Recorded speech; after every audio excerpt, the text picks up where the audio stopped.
Hello, pretzels, and welcome back to the tripod. My face is burnt because I just got back from the fair, and this honky burns. We're going to start with the pay-per-view reviews, and we're going to start out, or what is it called? Premium live event? Anyway, it's NXT Worlds Collide. North American champion Mello with Trick Willie versus Rico Ricochet. Booty popping Ricochet. Epic Mellow entrance with jerseys retired. The man don't miss in the ring or the entrances. Mellow is the one of one. Jesus, immediate one-upsmanship action. These two are equal, and Worlds Collide is going to blow your balls off. Vic said it's like anything you can do, I can do better. They are ripping off APPW, the motherfuckers. Trick Willie with their trash talking. Ricochet gets fanned to hold Mello on the barricade so he can chop him. Trick does distract, which is fuck shit. Point for me. Mello don't miss. Good God, Mello has an answer for everything Rico throws at him. Holy shit, Mello just out ricocheted Ricochet. Counters Rico's springboard stuff. This is some superhero Civil War shit here. Clash of the clotheslines and then clash of the springboard attacks hitting each other at the same time. The beer cheese has exploded all over your face, neck, and chest already. Rico with the recoil. Trick Willie pulls Mello out of pinfall attempt. More fuck shit. Rico then drop kicks Trick to the locker room. Mello did a suplex into a cutter. What the fuck? Gets a 2.5. Mello's mouth bloodied. Rico with the super duper plex off the top rope. This is match of the year. Holy fuck. These guys are putting on the match of the year and the night is just starting. Who can follow this? Rico, Waffle Jalapeno, and Poison Rana. Trick Willie distraction. Rico with the shooting star attempt into the most dangerous move in all of entertainment, the roll up. Mello wins and retains 8 pretzels and the beer cheese already. Sticks, your thoughts on the opening match of Colliding of the Worlds? Just like you, I also gave this 8 in the beer cheese. This match had pretty much everything you would want in a match. You had a spectacular entrance, Mello. You had fan participation. Ricochet having the fans hold him as he slapped him. We had some fuck shit, Mello and Trick, and we had fucking just moves on top of moves on top of moves on top of moves. I mean, these guys threw everything at each other and then kept going and going and going. This very well might be Mello's best match in NXT. And this guy hasn't even hit main roster, and he hasn't even had a main, he's not even NXT champion. And that's just scary to think about. I mean, this guy, the saying is true. He doesn't miss. So this was a hell of a banger. And this was one of those matches that they should have walked back to the back, looked at everybody and said, hey, boys and girls, yeah, have fun topping that. So hell of a start, hell of a banger. And I gave it 8 in the beer cheese, and it was a hell of a good match by both guys. Sticks, he's not even 30 yet. Cesar, your thoughts on the opening match, and is it going to be a trifecta beer cheese? The first match of Worlds Collide. Pretty much, because this was the best match of the night. These guys started off real great. Yeah, they were all doing the reversals. Mello got his moments where he was upstaging Ricochet. Ricochet got his moments when he was upstaging Mello, hitting finishers, other shit. Yeah, this match was fucking great. You didn't beat it anywhere down the card. So, yeah, I also gave it 8 in the beer cheese as well. Yeah, these guys showed up and showed off. And, yeah, Trick Willie even got his shit in. Wade with the fade, talking his trash. It was a great match. The mustache-less Cesar, what are you watching tonight? I know something's grabbing your attention. What is it? NXT, because I didn't watch that shit all week. Up next, Roddy attacked. The NXT Tag Title Unification match. The Creeds versus Gallus versus Pretty Deadly versus BJ. Officials struggle to gain control of this. BJ and Creed start. Lash Legend is PD manager from now on? Question mark. Fallon and Lash attack. Relentless action, of course. I cannot call all the spots. BJ eliminated first by Gallus. Oi. Gallus and PD jump to Creeds. Creeds eliminate Gallus. BJ and Gallus brawl back into the scene. Julius Creed then dominate Prince. Ref gets mixed in with the brawl. Julius now having to deal with PD. Damon stops Wilson from attacking with the chair and then attacks Julius with the chair and backbreaker, tosses Ref into the ring. Prince picks up the victory. The double cross none of us fucking called. Pretty Deadly win NXT and NXT UK tag titles. This match, I believe, suffered from following Rico and Mello, in my opinion. For that, I'll give it 6 pretzels. Cesar? What, the tag match was great. I liked it. For having all 4 of those teams in the ring and what they got off with the storyline, Roddy got attacked. Everybody's worried about it. Damon Kemp trying to come out. Them crack ass Creeds talking about what they're doing. And then at the end, the only win, I guess, NXT UK got was for the Yes Bulls, which is a great turn of event. You need a heel team to hold on those titles right now. I don't know if the Creeds are going to get called up, but they're going to stick around. You unified the titles. Yeah, Briggs and Jensen got the fuck out of there. They were the first ones need to be gone. And I get it. You wanted at the end to be NXT versus NXT UK, but disrespect that Gallus had to be the second go. Disrespect. Creeds had their titles a short run. Well, Pretty Deadly had a short run the first time they had those NXT titles as well. But I gave this 7 in the salt. I thought it was still a good match. Cesar 316. Everybody got their shit in. And that third cracker from Gallus, even Lash Legend, and even though that what's that country bitch's name? Fallon. Yeah. Sticks 316. All them crackers got their TV time. So that's always a good match when you can follow 2 316s in one match and then still put on a decent show. So I gave it 7 in salt. Stixy Drip Trip, your thoughts on the tag team title unification match? I agree with Cesar. Even though this had a follow-up, potentially match of the year, this held up really well. You had 4 of the top teams. You had the shit that happened before everybody showed up. So everybody was wondering, okay, did Roddy fake it? Did one of the Gallus boys do it? Who did it? So you had to remember that.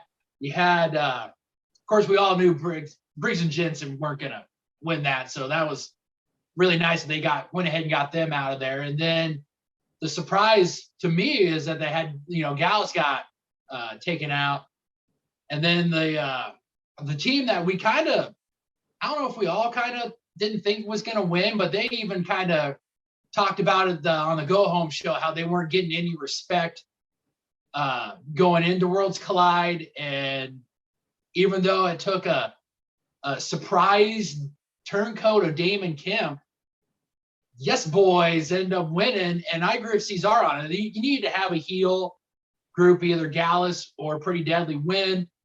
If the Creeds go up, it allows you to build a face team. Maybe if you have faith in Briggs and Jensen, you build them up and then you have them go against Pretty Deadly. I mean, there's already some backstory with them and Fallon and Deadly and Lash, but all in all, it was a really good match, and it held up after going after the possible match of the year. So 7 pretzels from your boy here. Sticks and Cesar both picked Gallus to win. The reasoning, I believe, why I picked Pretty Deadly was because what Cesar said earlier, that their run was short, and they're such great heels. You love to hate them. Yes, boy. I was the only one who picked them. I'm shocked they fucking won, because I would have thought the Creeds would have won, but the Roddy, the Damon thing was a great swerve. But up next, Tony D with Stacks in the back discussing business Grimes passes by. Tony D tries to recruit him. Grimes turns him down. And then we get the NXT Championship, Women's Championship Unification match. Mako versus Blair versus Mandy. Mandy, red, white, and blue Wade's balls off. Vic says Wade's a traitor for not supporting Blair because of the country. Some chick is getting murdered in the crowd. She keeps screaming. Match starts. Mako gets jumped. Wade all over Vic's case for being a hater. All three women hard-hitting action on the outside. We got to see every combination of one-on-one here. The guys said it themselves. Mandy's in-ring performance has elevated, but she's always been good. Mandy's cheeks clapping the whole match. I'm not sure if Maiko's mouth is bleeding or she has a lipstick on her top teeth. Very impressed how each woman got their shit in. Cesar 316. Seemingly equal. Blair near fall with the Fuji knee strike to Mako. USA chance. More for Mandy's gear than Pro America, if you ask me. Mandy hits her running knee to both chicks to win and unify the women's championship. It was an entertaining match. I liked it. I gave it 7. And the Salt Mako, much respect for the final boss. Stixie Drip Drip, your thoughts on the triple threat women's unification title match? It was a good match. I would have liked to seen either Mako or Blair win. I think Mandy and Toxic, especially with Toxic being kind of brought up on SmackDown a little bit more this last month to couple months. I think that they should be a nice addition up there. So I would have liked to see Mako or Blair win, but Mandy being able to retain and hold on to her long title reign is okay. I gave it 6, and not too terrible of a women's match for NXT, so not too shabby. Well, Sticks, let me ask you this. Since we see Toxic A on SmackDown on the regular now, and if they did call Mandy up, would you want to see Sonya Deville rejoin Mandy and be added to Toxic A? Personally, I wouldn't, but professionally for Sonya, it would probably help her career out because it seems like they can't find a tag team partner for her, or they just can't find somebody that they can't find anything to stick with her. Like, she was the upper management, and then that kind of crumbled, and then now she's just bouncing from being either a throw-in as a person that puts up a decent match but then gets squashed, or she gets thrown in a tag team. So personally, I wouldn't want it, but professionally for Sonya, it probably would be good for her. I agree with you. I think Sonya right now, no disrespect, but she's kind of drowning. I think she needs to be paired with somebody that she has history with because it worked. Cesar, your thoughts on the triple threat women's championship unification match? No, I thought this was a really good match. Like, Mandy seems to have better matches when there's more people involved versus a one-on-one. The only reason I picked against her to win here is because I'm not saying that she's bad and all, but she's probably the worst wrestler out of the 3 of them. Let's be honest. But I mean, it's not saying she's bad. It's just that you can tell by the moves. I get it. He ain't crisp like that final boss, man. That final boss, that old bitch. And I ain't no disrespect. I ain't calling that old bitch no old bitch. This is a good bitch. That old bitch will fuck your couch up 3 ways from Sunday and twice any other day of the week. That whole Blair, she coming up too. That's a good hoe, not a disrespectful. Well, Deville. Yeah, but speaking of what you guys were saying, I mean, I rated it. I thought it was actually better than the men's tag match, so I gave it 7 in the mustard. I would like to tweak what you guys said a little bit, maybe because Toxic A is going up on SmackDown and Mandy has not touched the main roster because she wants respect on her name in NXT or whatever. Maybe Sonya fills that Mandy void on main roster. Maybe Toxic A turns their back on Mandy because they're like, bitch, we always come out there for you during your matches and you're never around in our matches. So you like it to be all about you. And maybe Sonya can convince them to be like, look, I taught Mandy everything she knows. She couldn't make it up here. That's why she doesn't want to come back up here. She wants to stay down in NXT because she thinks it's easier down there. And then maybe Sonya Lee Toxic A on the main roster. And I feel like that could give her a group. They could help cheat for her, get her some dubs. Like you said, she's drowning. And maybe do like a role reversal because they still all be heels. Mandy can still be like, well, fuck y'all. I don't need y'all, bitch. I got all these titles. Did this shit myself. Remember? I told you bitches stay in the back. I did this. So she can still be like, I'm the shit. She's in NXT. And then, yeah, they could move up to the main roster and maybe do that with Sonya. Then Maybe just recreate it, but just with a different person. Then it could be Scissor Me, Daddy DeVille. Up next, yet another Alba Fire video. It's the women's NXT Women's Tag Team Championship. Katana and Kaden versus Doudrop and Nikki Ash. Katana and Kaden, a well-oiled machine. Doudrop looking like a vending machine, shaking the earth with her girth. She effectively takes care of K&K, squashing them. I shortened it.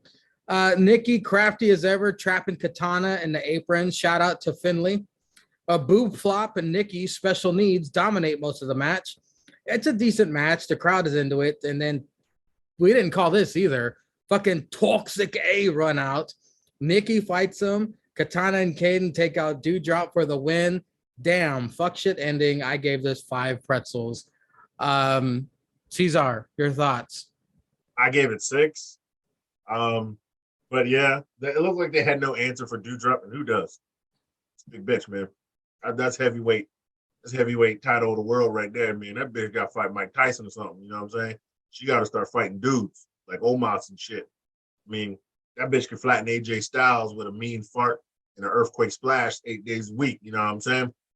So, I mean, I'm just saying, Nikki Ash was out there. You know what I'm saying? And them tights with that donk. You know what I'm saying?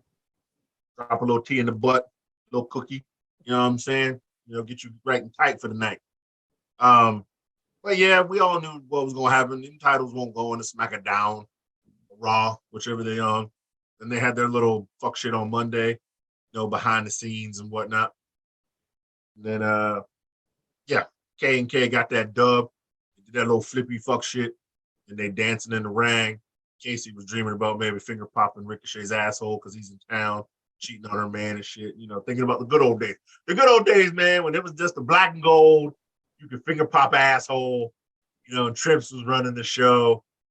They was selling out crowds on tour, you know, memories, you know, what this all weak, colorful shit. It was just, you know, hard hitting wrestling and finger popping assholes with a nice tub of Vaseline in a hotel room you won't never gonna see again. The good old days. Big up to the Red Roof Inn. $49, man. $49. You can do whatever you want in that room for that And night, Stallion man. Pete. A hot water, yeah. Big ups, man. Big ups. Yeah, Stallion Pete. Big ups, man. Stixy Drip, your thoughts on Katana and Kaden versus Doudrop and Nikki? I agree with Cesar on this.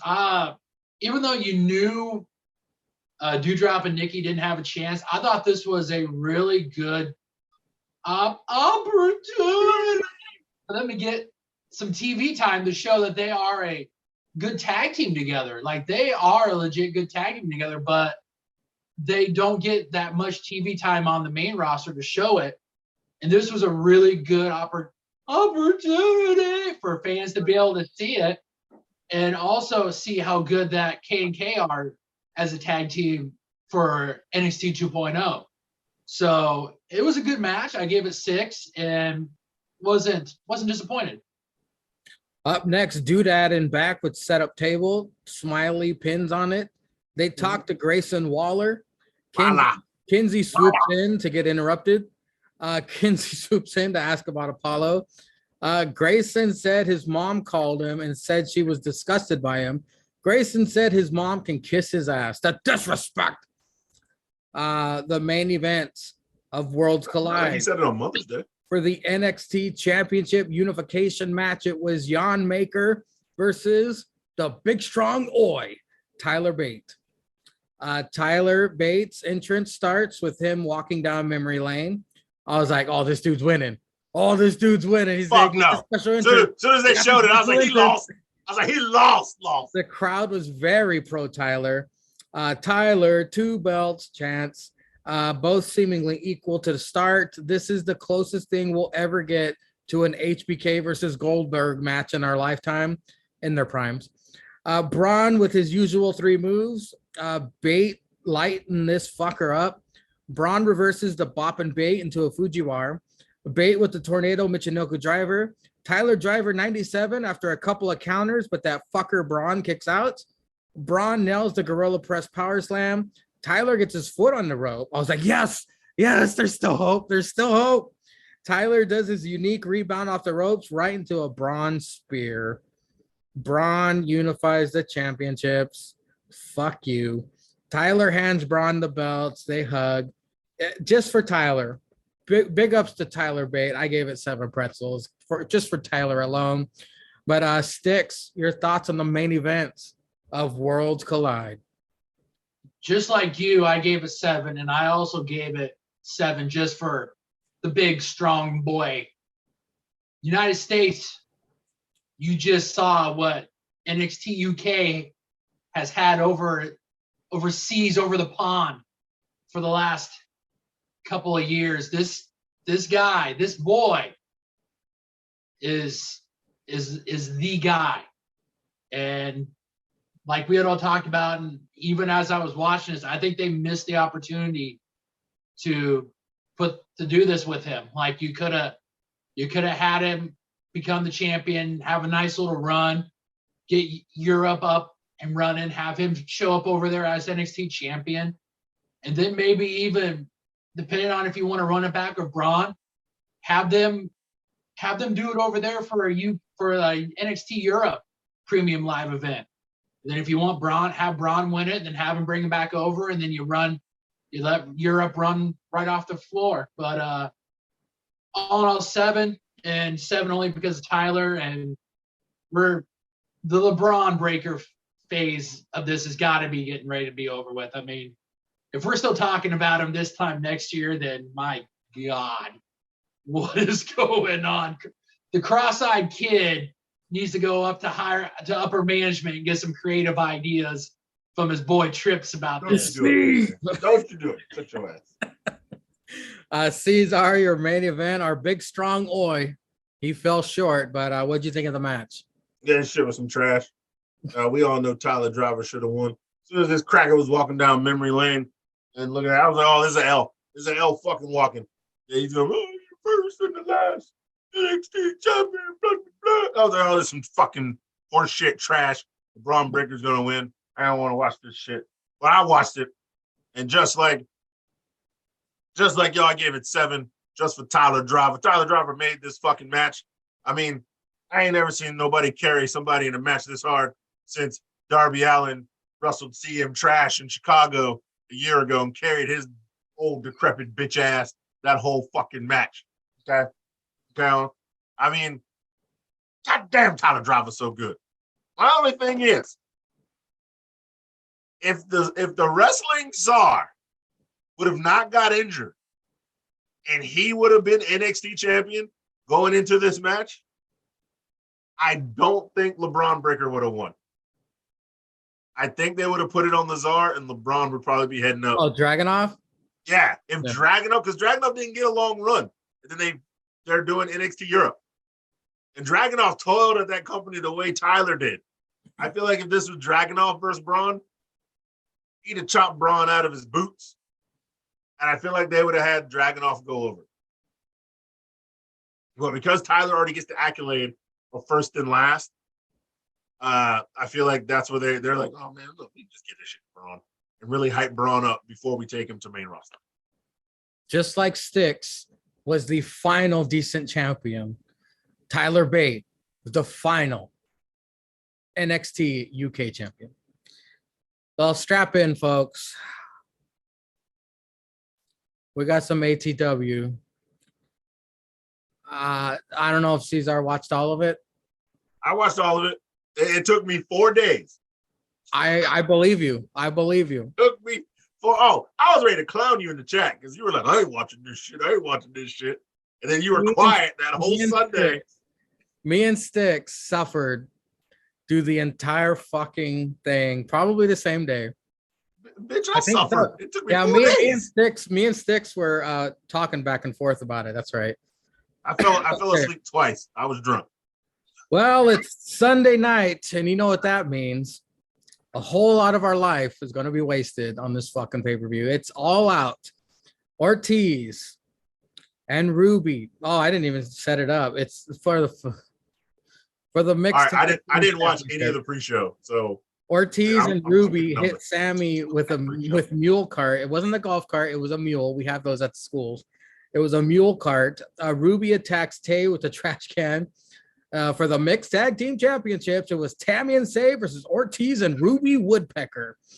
Me and Cesar had high hopes, man. You know, no, we didn't. We were drunk. We wanted them. We were drunk. No. You said you're gonna give it to Ortiz because you want him to have a title, but it's sad that his first title is gonna be the mixed tag team title. Yeah, but if you remember the full sentence, I was like, had a little bit of hope, a little bit. I said, fuck it, let's give it to Ortiz. I said, I know Sammy and them are gonna win, but fuck it, let's try to give it to Ortiz. Is in Azakong war paint. Fuck you, Sammy chance. I'm glad we're all sitting down because 5 minutes into this, there was blood. Yeah, that's right, folks. Blood at All Out. What a shocker. Tay distracts the ref. Anna JAS took a very long time to make her way out to interfere. Anyways, Tay pins Ruby. Nobody cares. I gave this 1 pretzel for how the match started. Sticks. What did you think of this? You're not gonna talk about Ruby getting dropped on her dome and her fucking nose broken? That's why there's 3 of us, Cesar. Sticks, go for it. First box of the night. Yeah. And blood. And blood. There, and you had made reference to we had blood, and it was the first match, and we had blood. I was generous enough. I gave it 2. For sure, this match definitely needed to be on like 000 dark hour. Negative hour. It should have been dark 0 hour elevation is what this should have been on. This should not have happened. This was between the botches and a JAS fucking coming from Jungle Boy's locker room and sashaying, taking her time to get down in the ring. Letting the cum drip down her leg. Yeah, if you should have told AAA, who you should have told them, hey, we'll outsource our this mixed tag to you guys. You can throw it on your fucking WrestleMania, AAA WrestleMania card. We'll let you do it. We don't want it on our 0 dark card. Go ahead and take it. They should have did that because this was a precursor for the rest of the night and even post matches. This was the precursor of what happened for AEW. So I gave it 2 pretzels. Cesar, I just want you to talk about the botch. Just the botch. Oh, let me pull up the clip. Let me get on Twitter because I know where to go. Folks, the botch was favorite page. Tay basically threw Ruby down directly on her neck. No. Sammy was holding her. Sammy had her legs like this, and she was on Sammy's back. And Tay went for a kick, hit that bitch in the face, and Sammy let her go when Tay kicked her, and she just like flew that way and landed directly on. I thought the bitch was gonna be Christopher Reeves. Bro, I thought she got Supermaned up in this hoe. Fucking draws. Yeah. Bro, I thought this bitch was going to be some fucking, what's that, Stephen Hawking cracker walking around in the robotic wheelchair trying to wrestle. Man, that shit was a brew picked out. And the only thing I'm thinking is like, damn, Triple H is back and I'm doing this shit. You know, as soon as Ruby made it back to that medical den, she's like, "Give me a goddamn phone." And I'm calling Liv. She's like, "I'll even be on 2.0. I'll even go 2.0. Get me out of here." Liv, motherfucker, I'm going on level up. Get me on level up. Liv, let me get a spot. I'll guard you while you take that title. Liv's gonna be like, get all excited and wet and stop thinking about Bo Dally and that farm. And she's gonna be like, Ruby, as soon as you come back, scissor me, woodpecker. Ah! Nice. Up next, the FTW Championship was on the line. It's Who? versus Cool Hand Ange. Action Cool. Bronson in the crowd supporting Hook. Of course, old Squarehead interferes. Fucking Angelo hit a vicious kick to Hook's face. Hook wins with Red Rum. Squarehead attacks. Action Bronson for the save. I thought Danhausen would have done something. Oh, well. I gave this a tattooed pretzel. Cesar, did you catch any of this? You know I did not watch this shitty ass pre-show. I had Six. to watch What did the you rest think of of this the fucking show. FTW Championship match that was quicker than a hiccup? I gave it 3 because I see a little bit of potential in Hook down the road, and if they keep on actually doing decent for him, but yeah, this is a quick match. You got your star interfere. You got your star in with Action Bronson, and maybe we're gonna get something with those two down the road. But yeah, give it 3. I'll give it 2 for Hook's theme song. For the All Atlantic Championship, Pac finally defending it in America versus Kip Sabian. I do like Kip's look. His entrance was cool. Pac is a bastard. He's badass. A decent enough match. Kip hangs in there. Ask Box for advice. Weird pacing in this one. Pac retains with a black arrow. I gave this 2 pretzels, but my favorite part of this whole thing was what people were saying on Twitter afterwards. I loved it. They're like, so you're going to tell me this motherfucker was out with injury for 2 years and the crowd with a box on his head. Yep. Finally makes his comeback. He gets in there and loses. I was laughing. I was like, oh my God. They're like, oh yeah, really, really great showcasing of the talent here. This dude's comeback is already done. He's talking to a box like an idiot. Cesar, did you see any of this? You know I did not watch this pre-show, but the only thing I can say about this match, the only thing I can say about this stupid ass match is exactly what they said, but they're forgetting one thing. This cracker ain't wrestled in 2 years. So that means he had 0 for 0. How did he all of a sudden get a title shot? I thought records matter, nigga. I thought there was a top 5. Huh? You're supposed to work your way back up. No, you come in there and interrupt the trios match, and then you just walk back in there and get a title shot? And they expect this nigga to win? You expect some cracker who ain't wrestled in 2 years? 2 years? Who? Get 700 and something. Roman Reigns title reign. That nigga has missed all of Roman Reigns title reign. And then you get him a title shot and y'all cries expect him to get a dub? A dub. Shit. That nigga can't even pin his hot ass wife at night in a bed when he's banging her out doggy style. You expect this nigga to pin pop?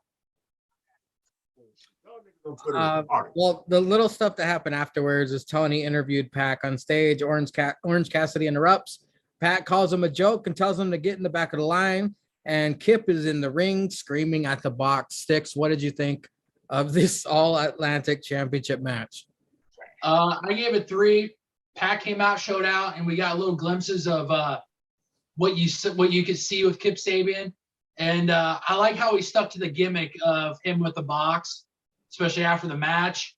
And all in all, probably one of the better matches I had on Zero Dark. So I gave it 3. And the stuff afterwards, good thing they started doing that stuff. We'll go in more details that later on, but good thing they started doing that. They needed it. After an Eddie Kingston video promo, we get Tomohiro Ishii versus your mother, Eddie Kingston. It starts with a chop off. This match is 90% chops. Ric Flair just came.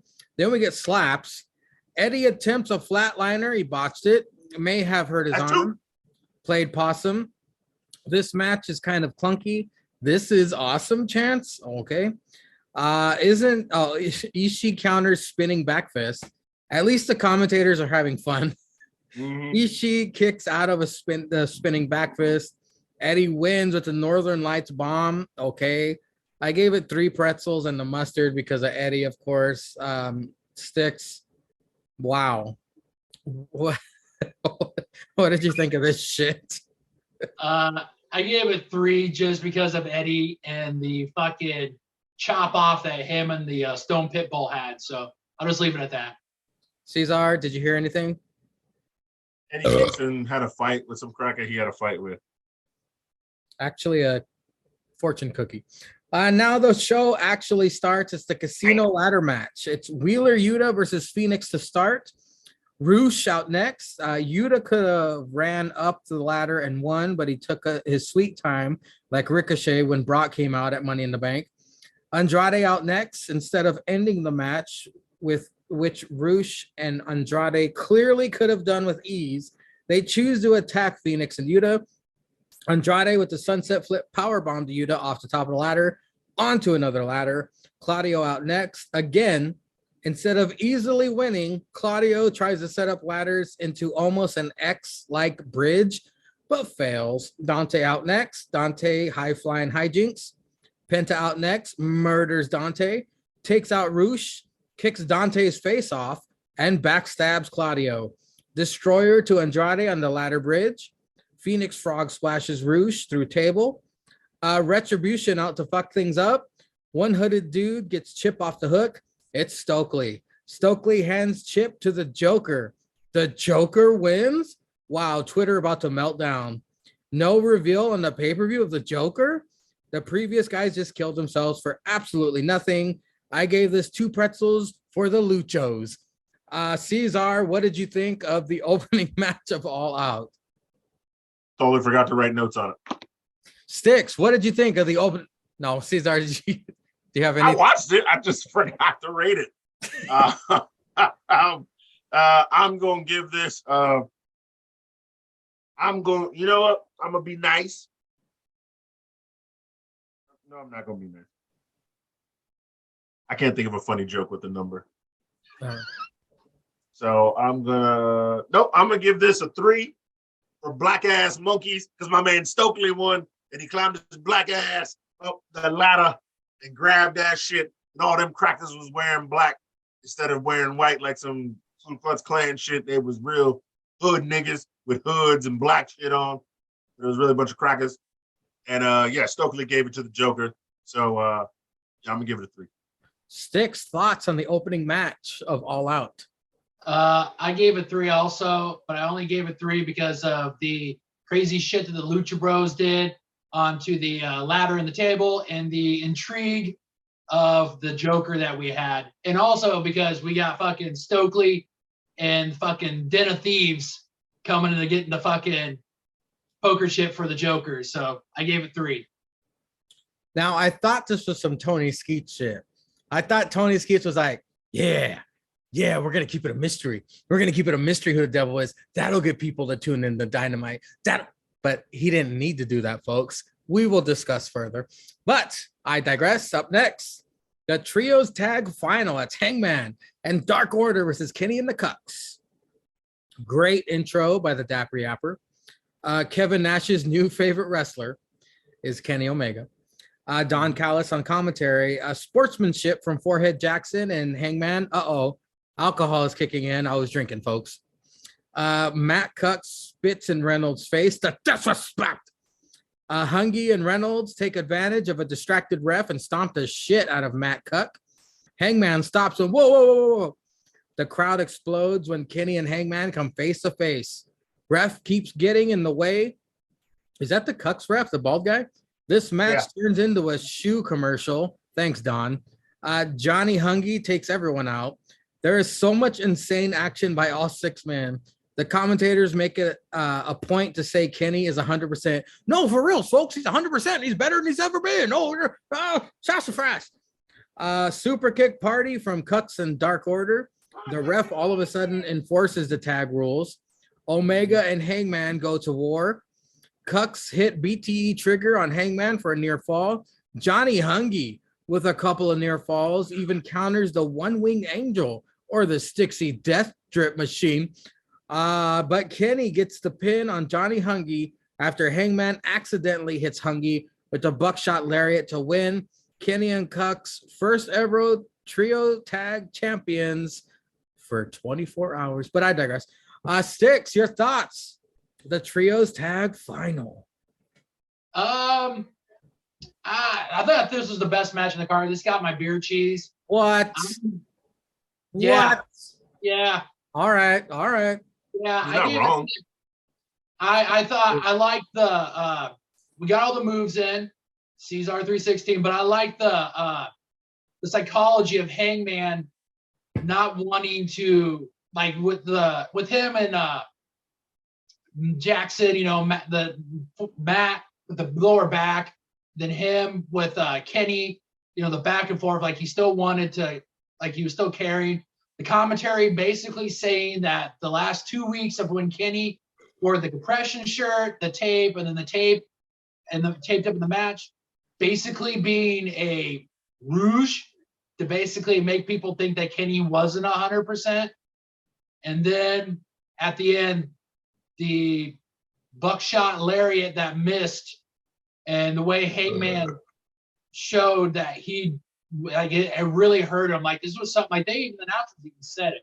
This is something that Hangman's gonna have to live with for a while. He wanted to, after he found out, he's like, all right, we got to win this. We got to go for this. And then for him to cost Reynolds and Silver the Trios Championship, like, the crowd was hot for Reynolds because, he's from Chicago. His family was there. A lot of their family was there. And they lost because he missed Kenny and hit Silver with the buckshot.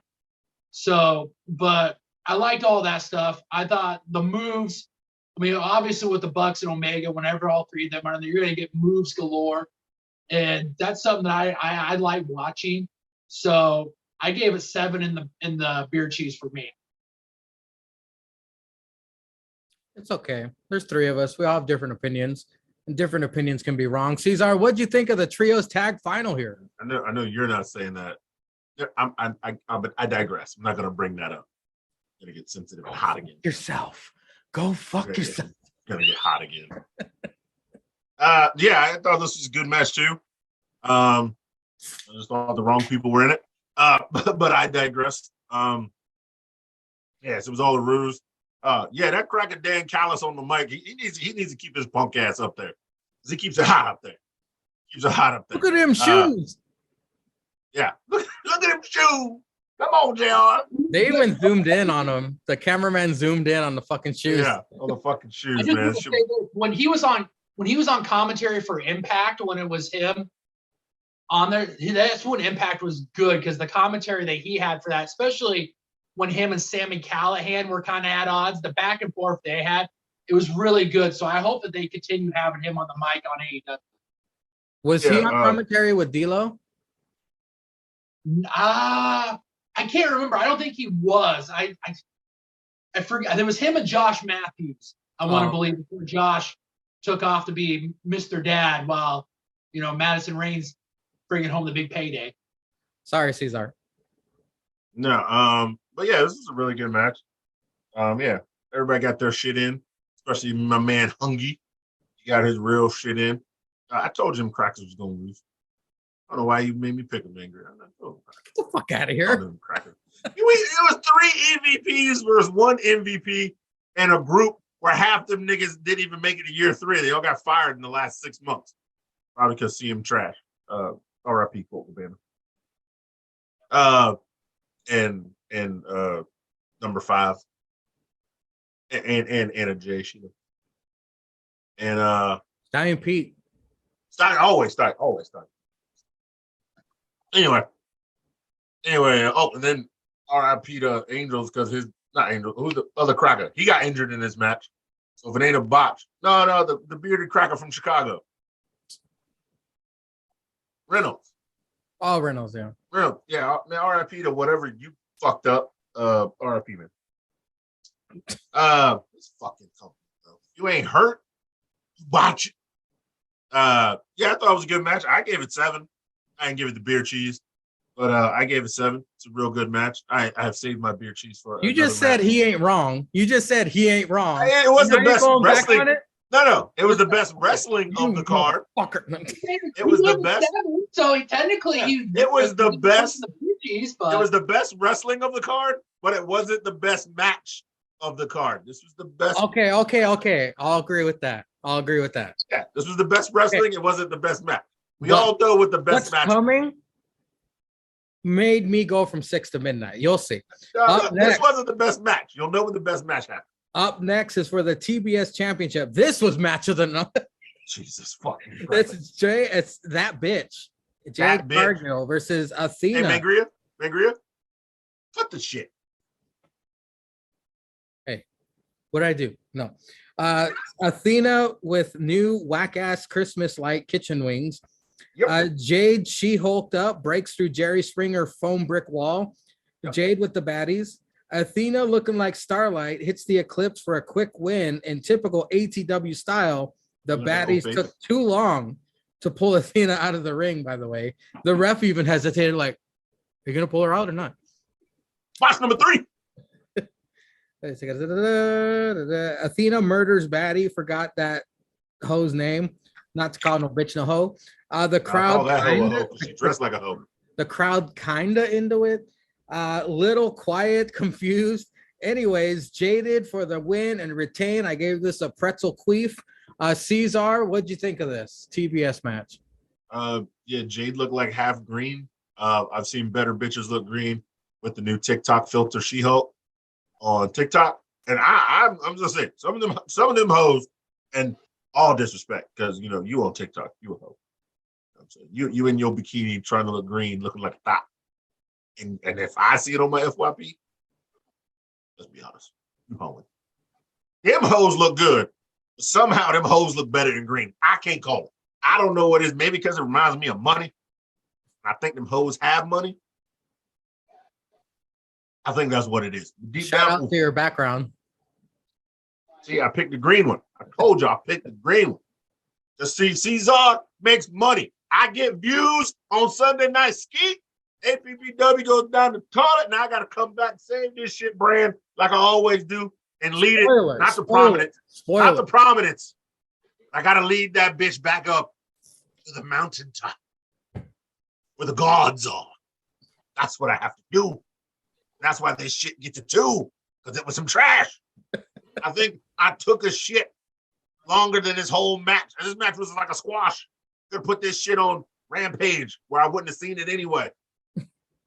Like wow. And Athena only got a 6-month contract, so she gone now. She going back to trips. I think she been there about 5.5.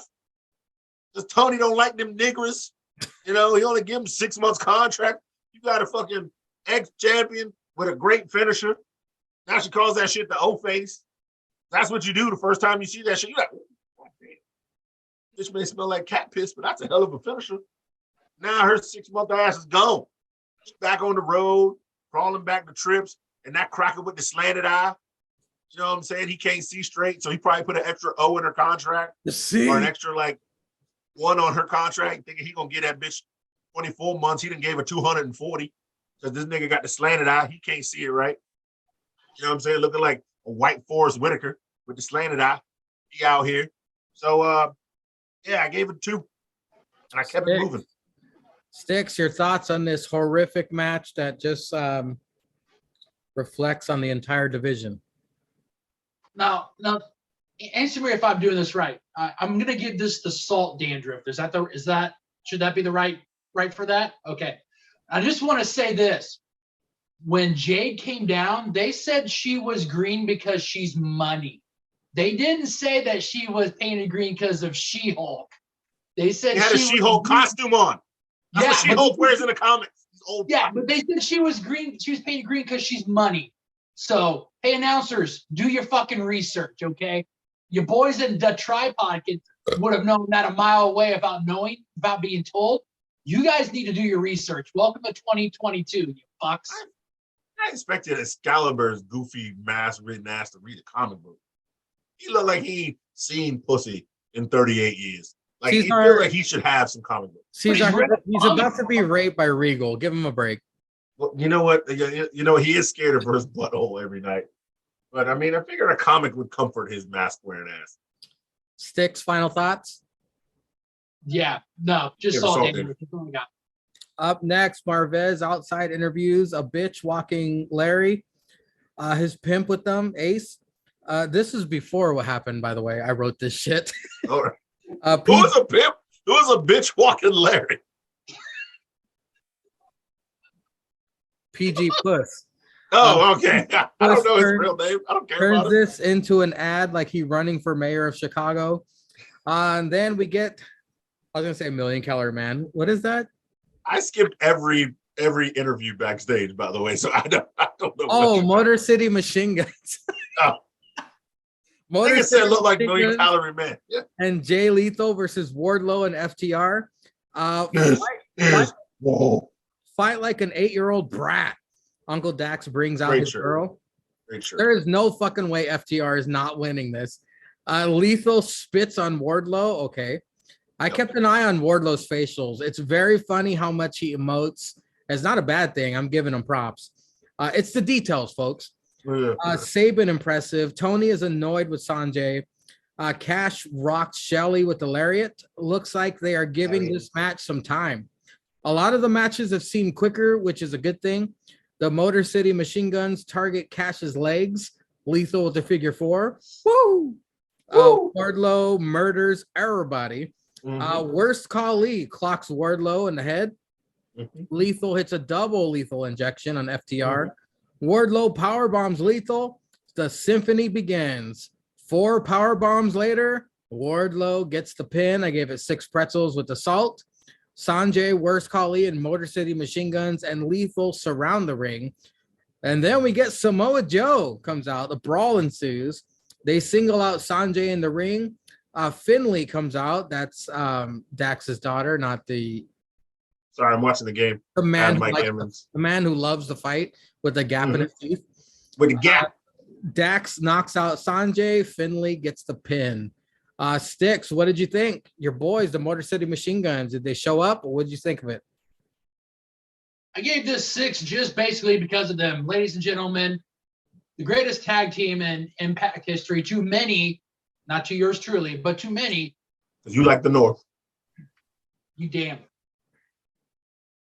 straight. You damn straight.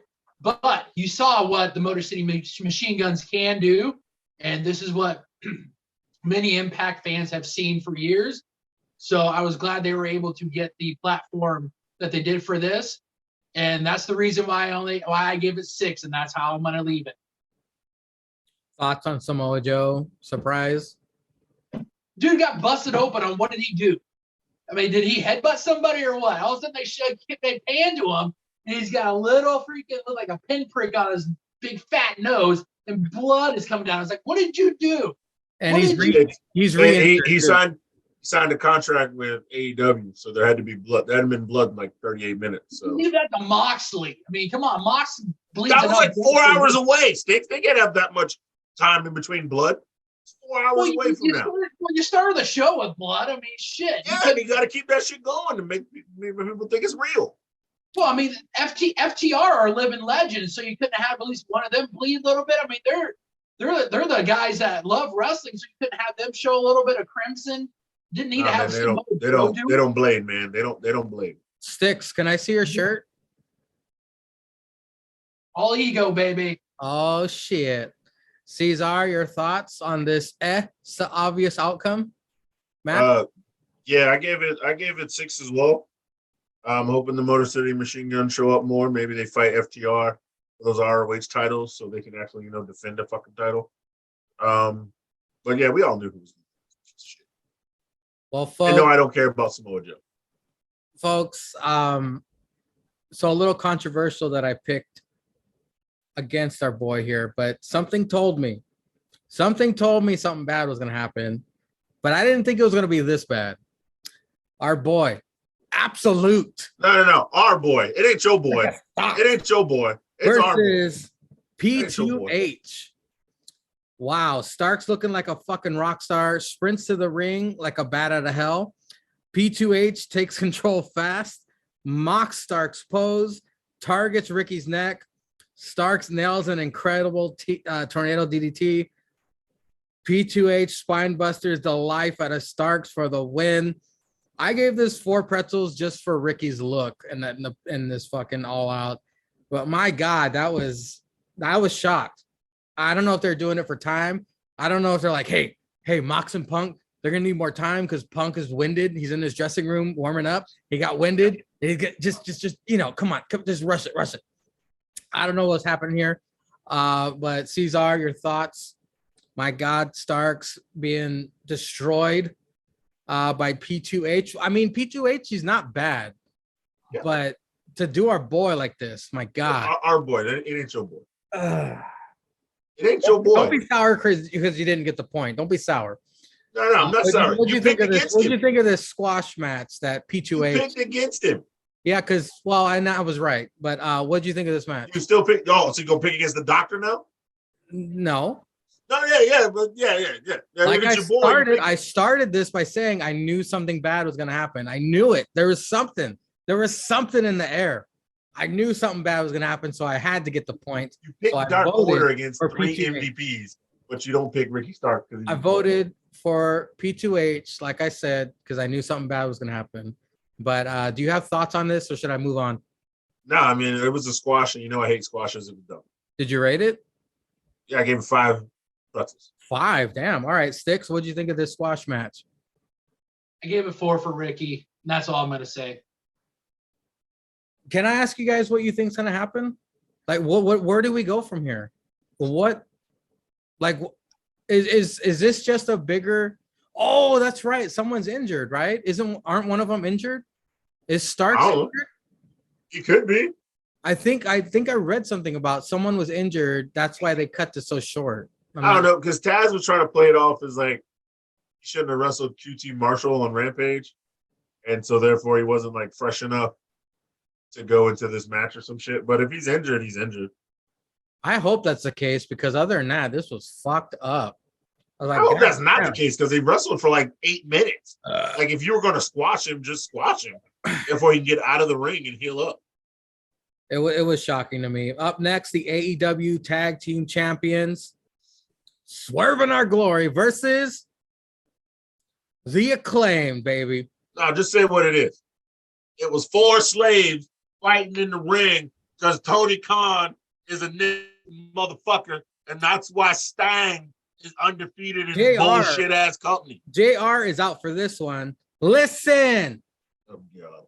Caster calls Keith Lee Lizzo. That made me laugh so hard. Daddy ass in their corner because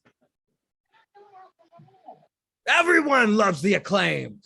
Damn right. That's right, folks. Oh, scissor me, daddy. Chance. Oh, scissor me, daddy. Oh, scissor me. And the crowd, The Acclaim better win this shit. The roof will come off this place. Caster able to take Keith Lee off his feet. Crowd is hot for The Acclaim. Grizzly Magnum by old Bearcat to Caster. Caster fucked up Lizzo with the diving cutter. Bowens might have fucked his knee up coming off the second turnbuckle. Target on that knee now. Bowens in all kinds of trouble. Lee pounces Swerve on accident. Swerve stomp on Bowens, gets a 2.5. Swerve gets a 2 3/4 after house call kick. Still one of my most favorite moves. Mike drop from Caster to a draping Swerve off apron. Assist by Bowens. Daddy ass gets in Keith Lee's grill. Caster attitude adjust Keith Lee. A 2 9/10 after a mic drop to Swerve. Swerve Death Valley driver to Caster on the apron. Swerve hits Trouble in Paradise to Keith on accident. But ultimately, fucking Swerve and Lee double team finisher to Bowens to retain. I gave this 8 and the beer cheese. The crowd was furious, understandably. This match woke me up. We're heading into this dreading ATW's booking and their action already. This match woke me up. The crowd's energy got me so into this. This match electrified the atmosphere, and I loved it. This by far was the best match to me on the card. Cesar, your thoughts on The Acclaimed versus Swerve in Our Glory for the Tag Team Championships? This match had a higher rating until I watched the media scrum. Until I watched the media scrum. And that one fake ass reporter. Wait, did something happen? They had interviews after the show, Mangria. I don't know. It's on YouTube. I'll see them. Are you sure? I was kicked off by old CM Trash. I don't think so. This match was hot. Crowd was behind it. The wrestling was good. The storytelling was great. We got the best line in the business. Scissor me daddy ass.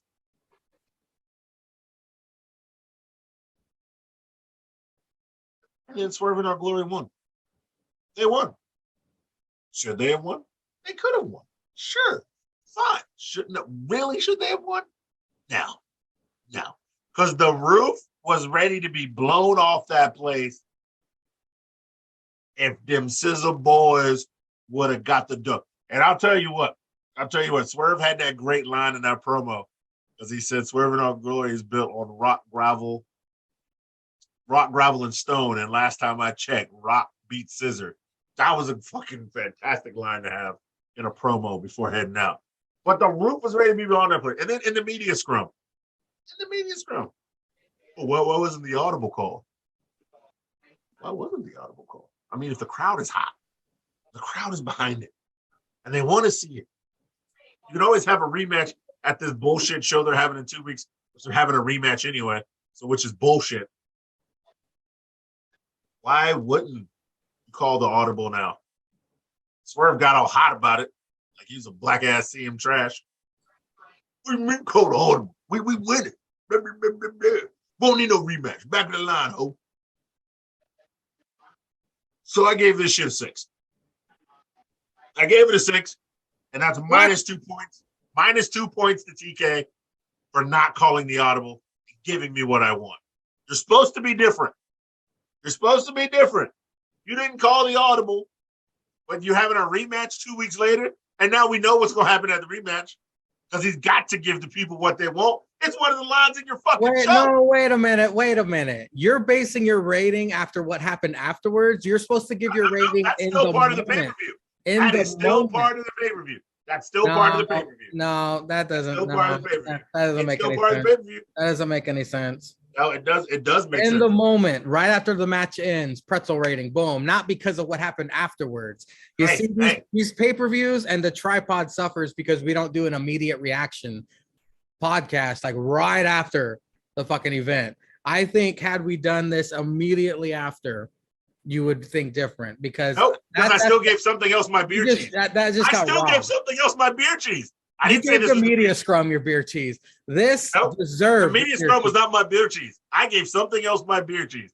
There was a better match that I enjoyed more than anything else on this shitty ass card. And I gave that shit my beer cheese. And I will tell you when we get there. I will tell you when we get there. 6 before I lose my mind. What did you think of the Acclaimed versus Swerve in Our Glory? I gave this 7. I would have give it 8 in the beer cheese if he would have called the audible. And I knew that. I gave it 9. He called the audible. This shit's a 9. That is not fair. That's not fair. In the match, because as soon as you took the temperature of the crowd, he should have known that. I knew it there in the crowd. That crowd was hot for that. You make that fucking call in the earpiece right there and then. I didn't watch the media scrum. I didn't watch that shit. I caught Twitter clips, but I knew that before the media scrum. They should have called the audible and they should have had them win because as soon as he made the Lizzo line, that crowd was hot and ready to go. The attitude adjustment just threw it over the top that when Caster did that. They fucked up by not making that audible. They didn't need to make the audible. I think this match made the Acclaimed. I think this match put the Acclaimed over the top with the fans. Of course, we all have disputes with matches where we thought somebody should have won the match, but that shouldn't alter your rating because who you wanted to win didn't win. The match was great. The fans got the energy because someone won that you didn't want to win shouldn't affect the match. The match was fantastic. It always does. The crowd was electrified. It was the most entertaining match of the night. I don't think outside factors should interfere in your rating, the media scrum or the audible call. I think the match justifies itself, not who won. You've said it yourself. This match would have been better if the crowd was more involved on certain matches. You said that on this podcast. You've said that yourself. You said the media scrum affected your pretzel rating. You said because he didn't call the audible, that affected your pretzel rating. It That's does. what I'm pointing out right now. I gave this 8 and the beer cheese because the match got me into this. It's very rare that AEW brings you into a match, makes you into it. I regret it. Sticks already knows. We regret pushing buy on our controllers when we buy a fucking ATW pay-per-view. I didn't regret it because of this match, and that's why it gets my beer cheese. And you would have liked it Not more. because Swerve and Our Glory retained. It's fine, whatever. They got future plans, rematch, okay, whatever. It just made the Acclaimed. It made them. This match made the Acclaimed. So that's why I'm getting my beer cheese. This one I match know did we not all make three the have Acclaimed. we all have different opinions, but because there wasn't an audible called or the media scrum is not going to change my rating. The match itself, putting the Acclaimed over, and they didn't even have to win. That's what made it. No, this doesn't make the Acclaim. The Acclaim made the Acclaim. You like them from what they've been Wrestling doing. wise, this made the Acclaim. They were entertaining before. Make the Acclaim. They were entertaining before, but now I believe. Yeah, and the crowd was hot for them before the match, during the match, and then they sucked all the air out the room. This put them over the top. I think this put them over the top. And I think Tony Skeets is going to book them to win the rematch. It's gonna be right, but I don't care now. If he doesn't, this dude's got more coke than brain in his skull. It's not going to be the thing. It's not going to be. How many times have we said watching a pay-per-view that after a hot match, and then all of a sudden we come back and say, well, you know, they had to follow up this match. The crowd wasn't in it, so that affected this. You're going to have a different opinion 2 weeks down the road after that match about this match. You're going to. They should have pulled the trigger. They should have called the audible, because in 2 weeks they're not going to get anything as hot as they had that night. Well, let me say this. People were saying that the Acclaim possibly didn't deserve this title match because they didn't really do much to earn the #1 spot. Because Swerve and Our Glory just said, hey, you want a match at All Out?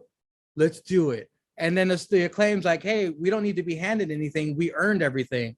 This match solidified it. This match showed that they earned it. So that rematch is going to be justified, I think, in my opinion.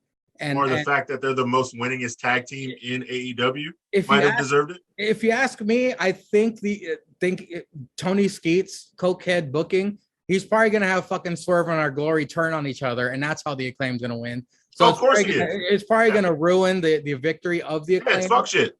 But this match, I believe, deserves a beer cheese because it made me bigger fans of the Acclaimed. And as soon as that Scissor Me Daddy Ass shirt went on sale, guess who's horrible with money and bought it immediately? We all bought it, but that shit went on sale 3 weeks ago. So we're going to have a tripod. Sunday. All three of us are going to be wearing it on the next tripod. We all bought it. We all bought it 3 weeks ago when it came out. We didn't buy it. We didn't buy it Sunday after the match. I bought that shit when it came out.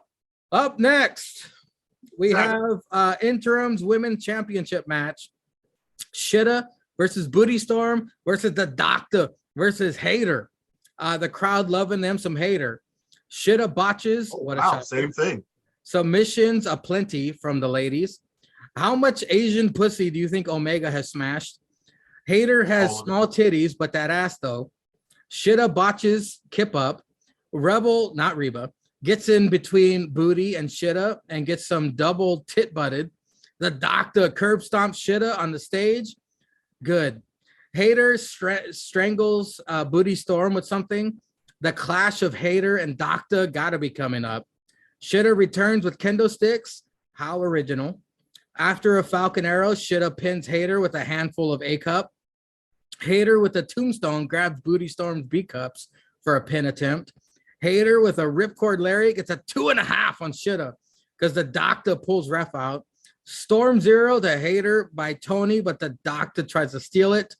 Booty Storm wins it after a DDT to Hater. The crowd politely claps. I gave it 4 pretzels. I didn't really give a shit about this match. Sticks, your thoughts on the interim women's championship match? I gave this 5 because this was the Jamie Hayter coming out party. This was her best match in AEW, and it showed. And I don't know if they should have pulled the trigger on her winning it, but she made a damn good case on why they should have. I mean, obviously they were going to go with Tony because we're going to get back to the Tony Thunder Rosa match sometime down the road. But I would not have been mad if they would have pulled the trigger. They would have called the audible and Jamie would have won because she showed out. I mean, this was a hell of a good match for Jamie. They've got something in her. They got to start showing her more in singles. If this is the beginning of her distancing herself from the doctor, then we're going to get a damn good singles run with Jamie Hayter. I mean, she looked fantastic. I believe we're going to go. I saw on the post media scrum, Tony Storm even said she'd love to have a match with Jamie Hayter while she's waiting for Thunder Rosa to get back. Jamie showed up and showed out, man. So I gave a 5 just all on Jamie Hayter's coming out party. So congratulations to Jamie. You've arrived. Strange. The audible calling on the last match altered your rating, but not on this one. Okay, Cesar, your thoughts on the interim AEW Women's Championship match? What did I I'm gonna let just say? Six talk because I have the same issues with this bullshit as I had with the last bullshit as well. Them not calling the audible on the last match affected your rating, but them not calling the audible on this match doesn't affect your rating. Interesting. Why did I say I gave it 5-4? Why did I say I gave it 5-4? Who was the reason I gave it a 5 though? Cesar, thoughts on the interim women's championship match? Yeah, so unlike Mangria's drunk ass, I think you make somebody by taking the chance on them and giving them the title to run with it. So if they wanted to make Jamie Hayter, they should have called the audible and have her win. There we go. There we go. Yeah. What do you mean, here we go? I'm saying the same shit. Here we go. I'm saying the same shit. I can't say the same shit. Oh, I'm sorry, do you disagree? What's the rating? Oh, it's still a 5 because this match was trash. Yeah. I mean, Shitta was in it. Oh, why? Shitta brings any match down. Shitta brings any match down 8 points. And I gave it 2 points for Booty Storm, 1 point for Jamie Hayter, and I mean the doctor. So you know.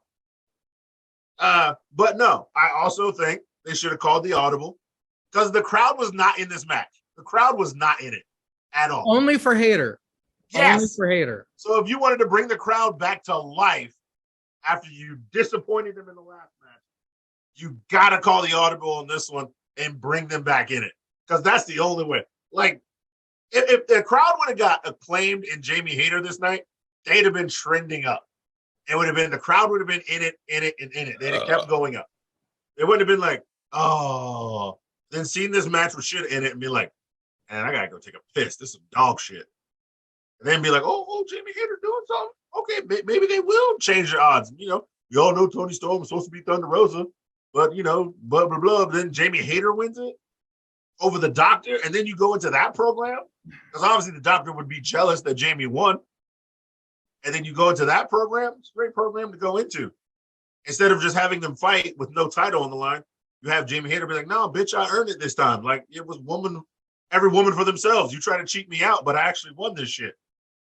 And then you go from there. The crowd would have been into this match, but because they didn't, I gave it a 5. You know, with these disappointing. Wait. Honestly, though, if you'd have watched the Tony Storm media scrub when Tony was on coke making faces, you should have gave this shit an 8 just for Tony making faces coked out. Like somebody literally made the video with coke, and like Tony is literally thinking of coke shit. He's like, when we saw all these disappointing match outcomes, I was like, oh no, he's gonna want to send the crowd home happy. Oh no. Well, you know, the more disappointments that we were getting, I was like, oh fuck. Up next, Jungle Boy versus Christian Cage. Now here's where the injury was. I had my facts wrong. Christian is injured, so that's why they got that arm sling. Yep. Jungle Boy's mom slaps Christian during his entrance. That's always entertaining. Jungle Boy spits water during entrance. Luchasaurus choke slams Jungle Boy on the steel. He then falls off the stage. Is this what I had predicted? Fuck. This should have been my caveat. Luchasaurus then puts Jungle Boy through table as his family watches in horror. Tranny Manson checks on him. Christian immediately hits a spear, gets a near fall, then hits the unprettier and wins the match. I gave it 6 pretzels for the storytelling. I loved it. I love the storytelling here. I mean, you didn't tell the right way. Big ups to Captain Charisma here for his injury. I hope he gets well faster. He's an incredible talent. He made Jungle Boy interesting, folks. Caesar, which is hard. Yeah, exactly. Which is hard. And Luchasaurus. He just goes, that's even harder. That's even harder. Luchasaurus just goes, and Christian made him interesting. Caesar, what'd you think of this? Come on, fellas. What? We all know. For the storytelling alone, this was a 10 in the beer. Your boy. This was great. Mangria, you did not tell this match right. You did not tell it right. You gave it no justice in that bullshit description you just ran down. Did you not see this shit? This motherfucker, my Cap Charisma, struck his ass down the ring to his music with a new t-shirt that said, "Worked, everyone." Not outwork everyone. He's had that shirt. It's still great. It's still great. You know I don't pay attention to AEW, so I ain't seen it until now. Then he goes over to that bitch's sister and their mama talking trash, right? Oh, she slaps him, right? Ooh, good heat. Good heat, Christian. Good heat. Then he gets his ass in the ring and he's waiting for Jungle Boy. Wait, what's your rating? 10 in the beer cheese. It's the first ever 10 in the beer cheese I've ever given out. I thought for sure. I was like, well, he's giving Brian versus Jericho the beer cheese, I guess. Fuck no. Just for one small thing Christian did. One small thing took this shit from a 6 to a 10. What? Took me 6 to midnight. When he hit him with the unprettier, he looked over at Jungle Boy's mom and said, "Pow!" and dropped his ass. He kissed that bitch. He said, hey, who's his new daddy? I'm gonna fuck you tonight. And then drop that bitch. Oh, nigga. Oh, that boy the Cap been drinking that reverse kryptonite, motherfucker. Let me tell you, you don't strut your ass like that. Get slapped by a woman, blow her dirty ass a kiss while you beating up her son in the ring, unless you've been on that reverse kryptonite. That nigga bad. That's badass Canadian, motherfucker. But you don't fuck with the captain. Don't fuck with the captain. Get the shit with a broke arm, too. Out here just strutting his shit like a true pimp. And drop that crock of blue again. Oh, goddamn. Goddamn, this is great. Way to save the show. Way to save this shitty-ass show. Yeah. Stixy trip. Sticks, what did you think? I mean, it was quick, but my God, was it entertaining? Sticks, what did you think of that bitch? Her face, she loved it. Got them panties the wet. Storytelling phenomenal. What'd you think? I gave it 7 in the salt because of what Caesar said. We got the storytelling, and then like Caesar said, I also noticed the little intricacies that are the captain of all captains, the greatest captain of them all. The little things that he did in that match. 7 in my salt. The man's a fucking legend. While injured. While injured. Yeah, while injured. AEW, up his pay. I will say this. Shout out to Jungle Boy, because I think the plates were still hot from the pyro. Yeah. Because when Luchasaurus chokeslammed his ass, that nigga had grill marks like a goddamn steak. It was a barbecue grill, man. That boy Luchasaurus should have poured some Lowry steak season on his bitch ass, because that hoe had the marks. I was like, oh damn, what's this medium rare Jungle Boy? God damn, them shits was still there. Like when Christian was whooping his monkey ass in the ring. Like, I'll say some shout out to Jungle Boy for taking that bump, them hot ass plates, but goddamn Captain saving the show. Woo! Damn, that shit was good, girl. I needed a cigarette after that match. Well, he's just got to go backstage, and Anna Jay's going to rub aloe vera all over his back. Then it's going to work on his back all the way down south. And then we're going to get fucked in. Nope. She's going to get to him and then be like, I can't even fuck you no more because Christian made my panties wet. I got to go find this old decrepit nigga and get a threesome with him and his wife. Christian. You'd be like, Luchasaurus, you get her first. I'll get sloppy seconds. Yeah, I like it dirty. I like it dirty. Luchasaurus, you can take the mouth. I'm hitting it from the back. And he's like, Eiffel Tower. Eiffel Tower. Can you imagine them like double teaming that while he's on Luchasaurus' shoulders? This is like Jay's tall, so they're just like, I'll hold the legs and I'll hit the bottom. fucking Jungle Boy's mom and sister walk in. What? Yeah, what the Yeah, you are next. You are next. Step on up. Grab a ticket for this ride. You're up next. Get them street soldier condoms. No. Hey, call JC. Get them street soldiers out here.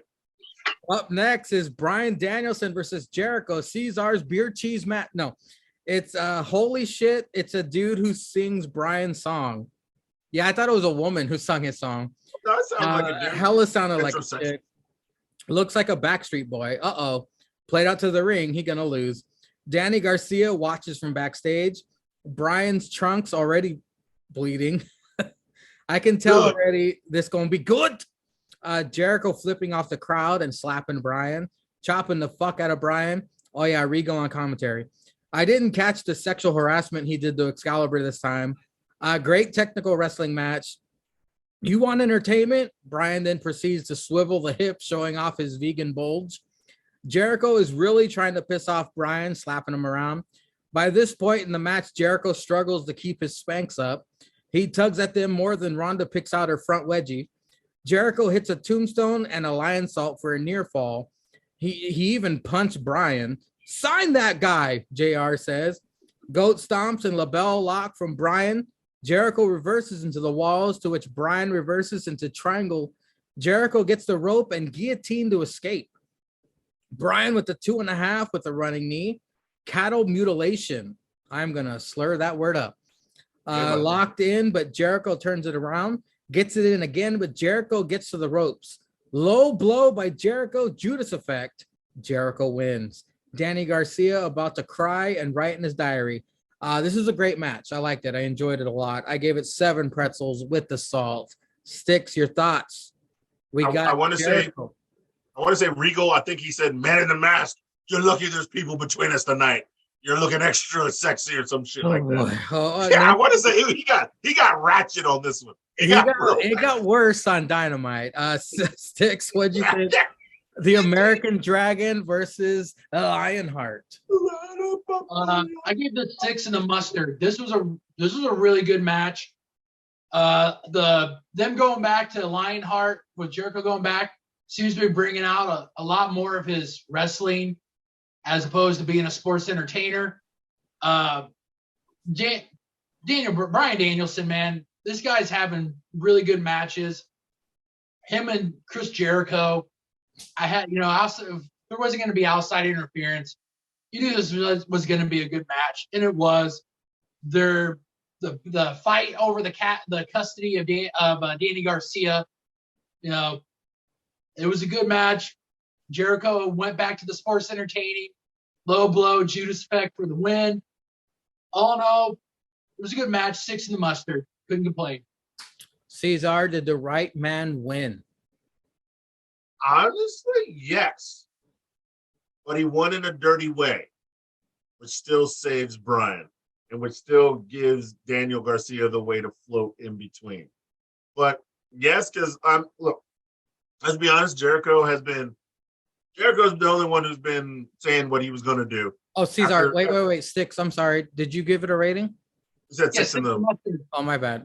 Okay, sorry, Cesar. No, you good. Yeah, because Jericho's been taking L's at pay-per-views and putting over talent that he doesn't have to put over. I think that's one that Daniel gave him to be like, let's get back on track. If you're gonna take, I still don't like this. I don't like the sports entertainer fuck shit, dumb shit they're doing. He can have a group. He can always have a group. He can always be the leader of the group, and he can always talk some shit. But also the right man won, giving forward what happened Wednesday. Yeah. And now I see how this shit's gonna play out. Saw it from jump when they made we'll talk about that. But Cesar Damas has entered the chat. into the fucking out of here, man. I do think the right man won. I liked the whole match as is, and I did like how, maybe because in his old age, he still is like great wrestler, but he knew Daniel Bryan had him with the age, and he could probably go on a little longer. So what's he got to do? He's got to think. He's got to outthink him, hit him in the dick, then get the old penny, and get the 1, 2, 3, and be like, hey, whatever, man. Look, ref didn't see it. Ref didn't see it in the record books. I beat you that night. So I gave this 7 in the salt. I really liked this match. I thought it was a real good match. I thought it went a little too long, but I did think it was a good match. Up next, House of Black versus Darby, Sting, and Miro.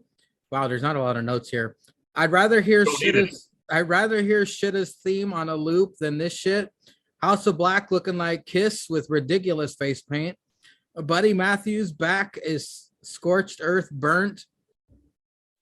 Buddy Matthews' back is scorched earth burnt. Did Rhea take it to him extra hard last night? Sting gives Malachi the black skeet in his soul. Darby gets the pin. Pretzel missed. Do you guys have anything to say about this dumb shit? Because I'd rather move on. We all knew Sting was going to win. Mine probably could have been out Malachi Black's last match in AEW. That's true. He took a bow. Did you guys give this a rating? I gave it a 5. Wow, generous. Sticks. I gave it the empty bag of pretzels. The cellophane. Tony interviews Danny Garcia. Jericho approaches, asks where Danny was. Danny said Jericho let him down by cheating. Jericho says the JAS will not be by his side against Yuta. Who gives a fuck? It's time for the main event. The most disappointing match in history. I'm going to take a piss, so ramble on. AEW champion. Well, it was a unification match, right? Unification. Yeah. It was interim champion Jon Moxley versus CM Trash. They're in Chicago, folks. I'm a bigger fan of Mox now because of his entrance, flipping off Crybaby Punk fans. Regal, not on commentary. I'd be stomping the shit out of Punk's foot the whole match, by the way. The disrespect of Punk by Mox is amazing. Fuck him up, Moxley. Fuck him up. Got them chance. PG Fuck actually lands a roundhouse and a GTS for a near fall. Fuck you. Punk busted open. Shocking. Single leg crab applied. STF. Punk desperate. Gouges the eyes of Mox. Mox with the figure 4. Punk with the goat kicks and an anaconda vice. Mox eats Punk's face. Goat stomps from Mox. Mox reverses Punk's not so macho elbow into rear naked choke. Eventually locks in bulldog choke. Mox ankle lock makes me a bigger fan. Mox reverses the GTS and the death driver. That's what it's called, right? Death driver. Yeah. Gets a 2 3/4. The bulldog choke applied. Punk hits the GTS. Mox lands on Punk's back, like collapses. There's a second GTS. Punk wins. Fuck. Lights out. Fuck. Tony Skeet's voicemail plays. MJF is the Joker. And by this time, my Sling TV had a seizure and I didn't get to see MJF flip everyone off and leave. I did see it afterwards on Twitter. Sticks, I'm going with you first because I'm going to let Cesar wax poetic after you. What'd you think? The main event? I'm going to keep this short and sweet. I gave it 4, 2 for Jon Moxley and 2 for MJF. And I yield my time to Julius Caesar. I didn't even rate it. I didn't even rate it. Caesar. I don't blame you. Cesar, well, you know what? Out of respect to Mox for all the disrespect to Punk, I'll give you 5, brother.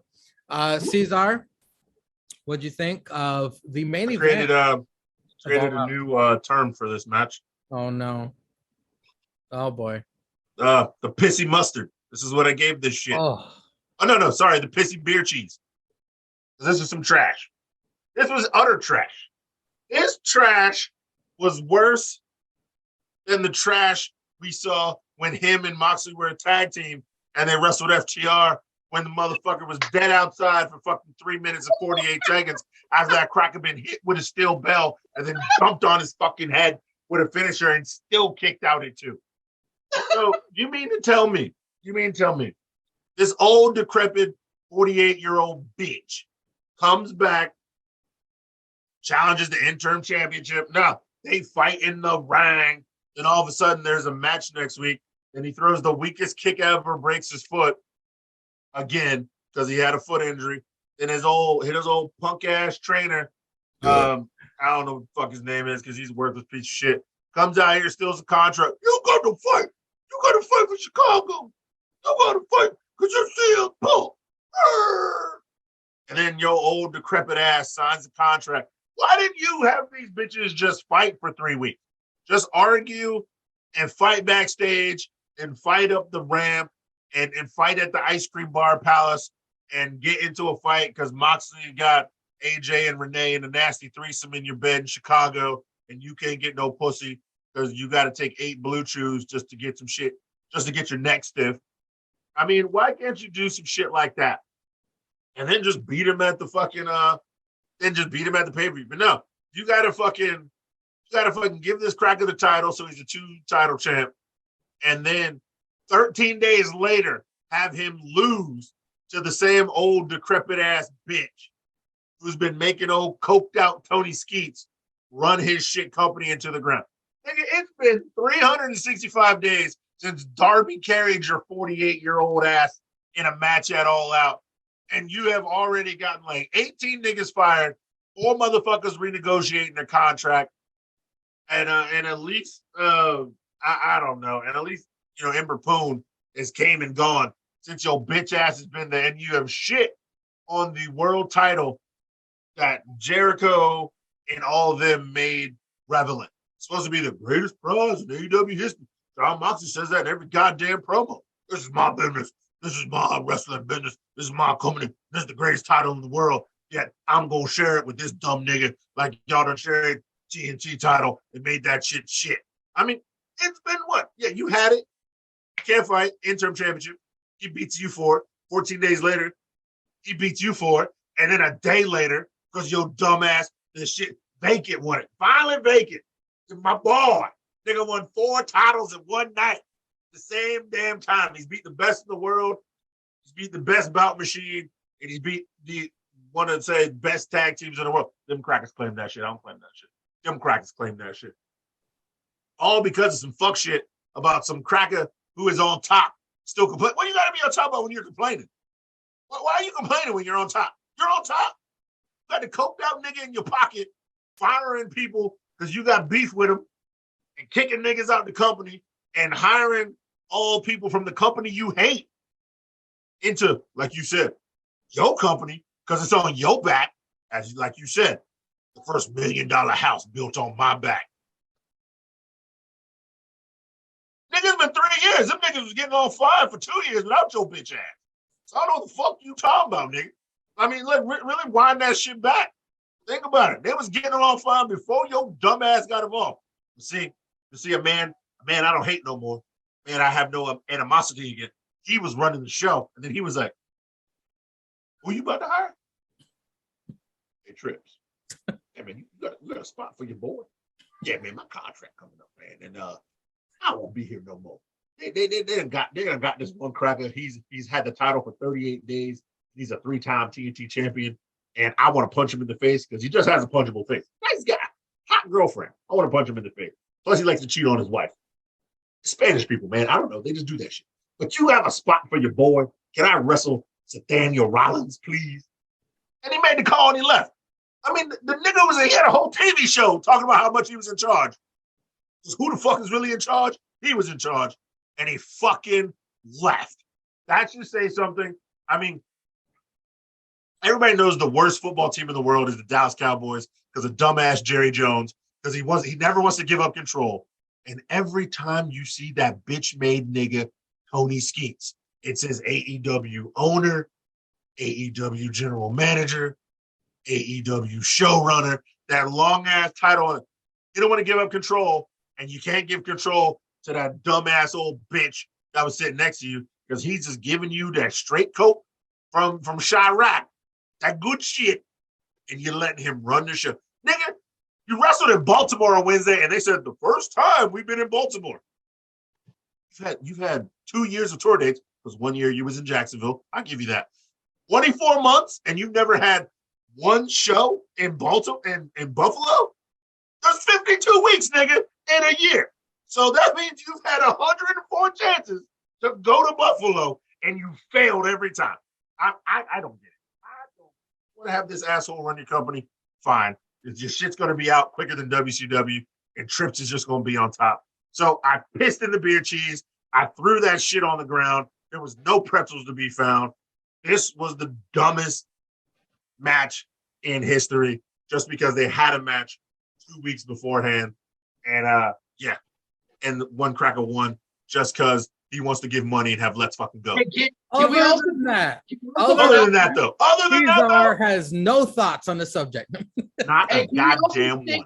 Can we also state too, that motherfucker got injured again in this match. Hold on. Again. I'm gonna take a piss, and I want you guys to wax poetic about the media scrum. Go for it. Go nuts.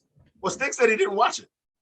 Cesar, I caught the clips and I read it, but I mean, oh no, nigga, you gotta watch this shit. First of all, the best part is they start with CM Trash and Tony Skeets. Then CM Trash has muffins out, right?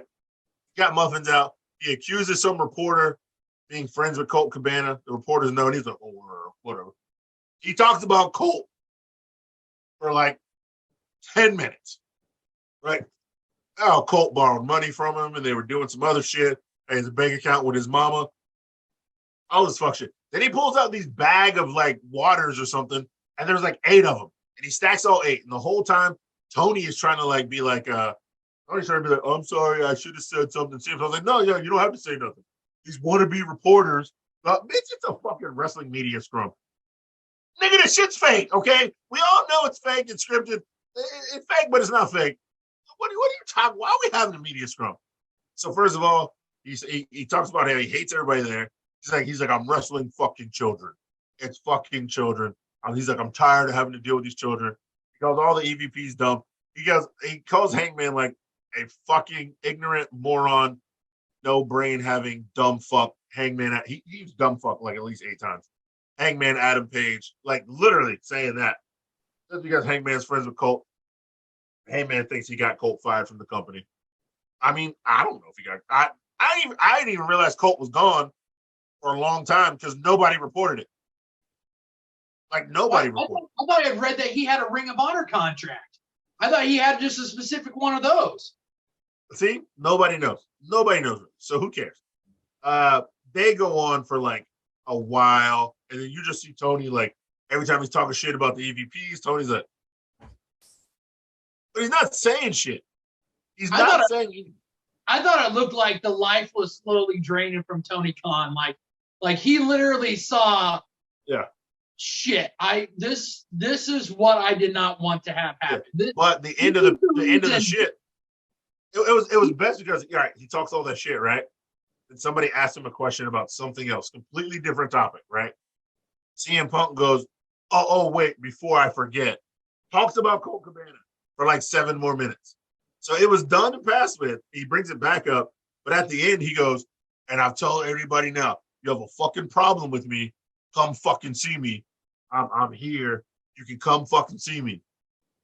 So I'm like, when I read that, the Bucks went to see him, and he throwing punches, and the other cracker biting niggas and throwing chairs. I'm like, hold on, nigga. Hold on. You said come see you. I'm coming to see you. You said you got a problem with me and my friends. Hangman had left. I guess Hangman was like, fucking, I'm out. But that's why he didn't get shit. But like the other 3 crackers went to see him, and then he started throwing bros. I mean, by the way, if you want a good muffin, go to Martha's Muffin Shop. Yeah, see, that motherfucker was just like Sticks. He was like housing these muffins and not drinking the 18 waters he had on his desk. He was housing these muffins. He's like, fun thing. It's a good muffin. He said the muffin company. The motherfuckers weren't even open on Monday. A lot of people are like, you just got free pub from fucking CM Punk. and your dumbasses aren't even open on that fucking following day. So that way you can probably make the biggest fucking bank of your goddamn It was company. 2 a.m. at the media scrum. Who's watching this dumb shit besides us? That show didn't go off till 12:45. Yeah, of course the muffin place was asleep. They were probably like trying to get flour at 5 a.m. They weren't going to open back up till Wednesday of that week. That was the thing, because somebody pointed it out. Yeah. Do they watch wrestling? No. They would have opened, but they don't watch wrestling. Plus, this motherfucker said, the first thing I thought of, this motherfucker said, if you got a problem with me, come find me in the back. Motherfucker, you're injured. What the fuck you want them to do? Come board a jet to fucking come to your doorstep and fucking, I don't think you live in Chicago anymore, because I think your dumbass moved up to fucking Milwaukee when you tried to play MMA fighter. So you want them to board a fucking jet to come up to fucking Milwaukee to watch you fucking come all bandaged up, slinged up, limp your fucking ass to the door of your goddamn service animal to come answer the fucking door so that we can come up and be like, hey, guess what? I got a problem with your fucking old broke ass being a champion of my company. Motherfucker, I can go. You can't. You can barely go to the couch. And you're fucking talking about me going and do business for myself. Motherfucker, you call these guys a bunch of young kids. A bunch of people smash cut back to his first fucking promo in AEW, how he talked about how I'm in a company that I have a bunch that we're a bunch of wrestlers I respect. I won't have any problem. Motherfucker, it ain't them, it's you. Nobody has said anything wrong about Hangman and Adam Page. Everybody loves Hangman Adam Page. And the one person on the face of the fucking earth is you. Is you. There's a reason why Vince McMahon literally pretty much said, I'm out of the CM Punk business. See you later. Hey, Tony, guess what? Now you should be.